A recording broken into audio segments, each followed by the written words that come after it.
जय हिंद दोस्तों। इस वीडियो में हम लोग देखने वाले हैं अक्टूबर जो हो रहा है एग्जाम हुआ था उसका हम लोग देखने वाले हैं सब्जेक्ट। ठीक है, हिंदी का विषय कोड याद रखिएगा 101 है। तो इसका हम लोग सब्जेक्टिव देखते हैं। ऑब्जेक्टिव आप लोग देख लीजिएगा। ठीक है, डाल दिए हैं। इसका थोड़ा सा मिस्टेक हो गया था, यहाँ पे कर्मधारय समास हो जाएगा। ठीक है, नई समास नहीं होगा, नई समास बता दिए थे। तो देखिए जितने भी स्टूडेंट न्यू जुड़े हैं वो सबसे पहले चैनल को सब्सक्राइब कर दीजिए। देखिए यहाँ पे पहले हम लोग इसको देख लीजिएगा। ठीक है, निबंध आप लोग लिख लीजिएगा। निबंध को आपको लिखना ही आता होगा। ठीक है, उसके बाद निवास प्रमाण पत्र भी लिखने आता है। बहुत सारे लोगों का समस्या क्या होता है, तो किताब वाला समस्या होता है। तो चलिए हम ये छव का परिभाषा आप लोग लिख लीजिएगा। ठीक है, बिल्कुल इसका पीडीएफ टेलीग्राम पर डाल देंगे, तो आप लोग लिख लीजिएगा। ठीक है, सारे यहाँ पे स्टूडेंट लिख लीजिएगा। देखिए किस प्रकार से यहाँ पे परिभाषा लिखा गया है।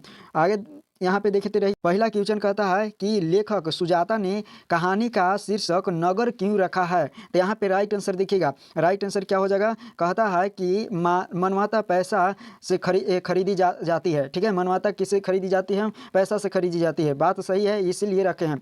इस कहानी के माध्यम से लेखक ने नगर की स्वार्थार्थ यानी स्वार्थपरता, अमानवीयता आदि को उजागर किया है। यानी इस कहानी में किस प्रकार से एक असहाय औरत उस अस्पताल में दौड़ते रह जाती है लेकिन फिर भी उसका इलाज नहीं हो जाता है, यानी मानवता के बारे में दर्शाते हैं। इसलिए इस कहानी का नाम क्या रखे हैं, नगर रखे हैं। तो बिल्कुल आप लोग को समझ में आ गया होगा। जो स्टूडेंट नहीं ऐसे लिखे हैं, इससे थोड़ा बहुत मिलता जुलता है, तो आप लोग टेंशन नहीं लिखे, 2 नंबर आपको पक्का मिलेगा। ठीक है, इसको सबसे पहले उतार लीजिएगा कहीं, ताकि आगे भी एग्जाम में काम आए।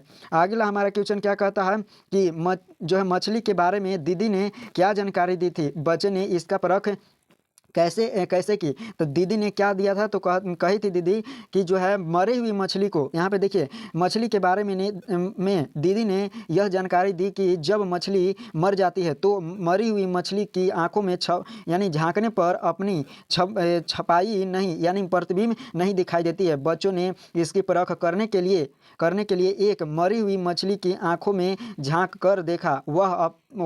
वहाँ पर उन्हें अपनी छवि नहीं दिखाई पड़ी दी। तब उन्हें पता चला कि दीदी ने जो बताया था वह सही था। ठीक है, तो दीदी ने क्या बताया था कि जो है मरी हुई मछली में कभी प्रतिबिंब नहीं बनता है। तो वो जो है मरी हुई मछली में क्या करता है, बच्चों ने परख लेता है। तो आप लोग को इस तरह से लिखे होंगे, बिल्कुल मैं उम्मीद करता हूँ। ठीक है, आगे ध्यान से देखिए। कहता है तीसरा क्वेश्चन क्या कहता है कि हमारी नींद कविता का भाव अर्थ लिखे, भाव अर्थ लिखना है। ठीक है, तो देखिए कहता है कि कवि के अनुसार समाज में बहुत से अत्याचार लोग हैं। क्या है, बहुत सारे अत्याचार लोग हैं जो मक्खियों की भांति कमजोर लोगों पर क्या करते हैं, टूट पड़ते हैं। यानी मक्खियों के भांति क्या होते हैं, मक्खियों के भांति वह कमजोर लोगों पर टूट पड़ते हैं। बात सही है। ठीक है, यानी जो अत्याचार करता है, क्या करता है, जिसके पास पैसा थोड़ा सा ज़्यादा है तो बहुत घमंडी रहता है, घमंड दिखाता है कि मैं जो है कुछ भी खरीद सकता हूँ, कुछ भी कर सकता हूँ। और आगे कहते हैं कि और जिनका जीवन पूरी जीवन अत्याचार करने पर निकल जाती है, उनके अत्याचार बढ़ते ही जाते हैं। उनके अत्याचार देखिए जैसे जैसे समय बीता है वह और अत्याचारी होता है, अंदर से और खूंखार होता है।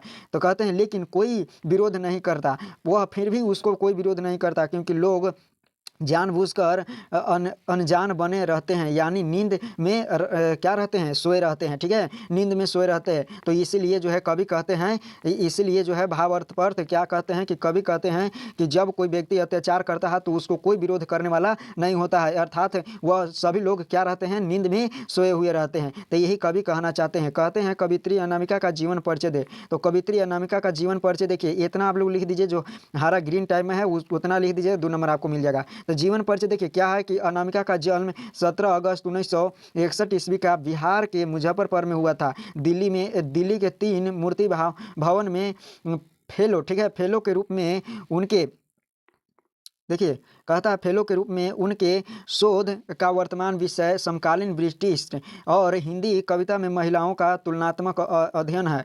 वह वर्तमान में दिल्ली विश्वविद्यालय से संबंध और कॉलेज में अंग्रेजी साहित्य में पढ़ रही है। क्या कर रही है, पढ़ रही है। तो इसका राइट आंसर ध्यान से देखिएगा। ठीक है, आगे ध्यान से देखिएगा। कहता है अगला क्वेश्चन कहता है कि हर वर्ष अभिनयों में कब और कैसा समारोह मनाया जाता है। तो कब और कैसा समारोह मनाया जाता है, तो देखिए हर वर्ष गर्मियों में, कब, तो गर्मियों में फ्रांस और यूरोप का एक अत्यंत प्रसिद्ध लोकप्रिय रंग समारोह जो है अभिनयों में हुआ करता है। तो इसका राइट आंसर याद कर लीजिएगा। बिल्कुल दो एकदम ये संक्षेपण लिखा हुआ है, एकदम बहुत आसान भाषा में लिखा हुआ है। आगे ध्यान से देखिएगा। कहता है कि वर्णित छंद किसे कहते हैं और यह कितने प्रकार के होते हैं, यानी इसके कितने भेद होते हैं। तो याद रखिएगा, कहता है कि जिस छंद से सभी चरणों में वर्णों की संख्या समान होती है उसे कहते हैं वर्णित छंद। यह 11 भेद होते हैं। ये इसके कितने भेद होते हैं? 11 भेद होते हैं। तो याद रखिएगा, यहाँ पे सभी का हम लोग सब्जेक्टिव कर दिए हैं। तो इसमें से केवल कितना बनाना था, तो कितना बनाना था देख लीजिए, यहाँ पे आप लोग को लिखा होगा। चलिए देखिए, यहाँ पे कहता है हाँ, निम्नलिखित में से किन्हीं 3 प्रश्नों का उत्तर दे, यानी 3 को कहीं बनाना था प्रश्न, लेकिन हम लोग सभी कर दिए, क्योंकि कोई स्टूडेंट 1 बनाए होंगे, कोई 3 बनाए होंगे, कोई 6 बनाए होंगे, इसलिए हम सभी को आंसर बता दिए, ठीक है, ताकि कोई भी स्टूडेंट निराशा ना हो हमारा वीडियो से। तो देख लीजिएगा, इसको याद कर लीजिएगा। इसका PDF अगर चाहते हैं तो टेलीग्राम या व्हाट्सएप ग्रुप में आप ज्वाइन हो जाइए। तब तक के मिलेंगे अगले वीडियो में। जय हिंद।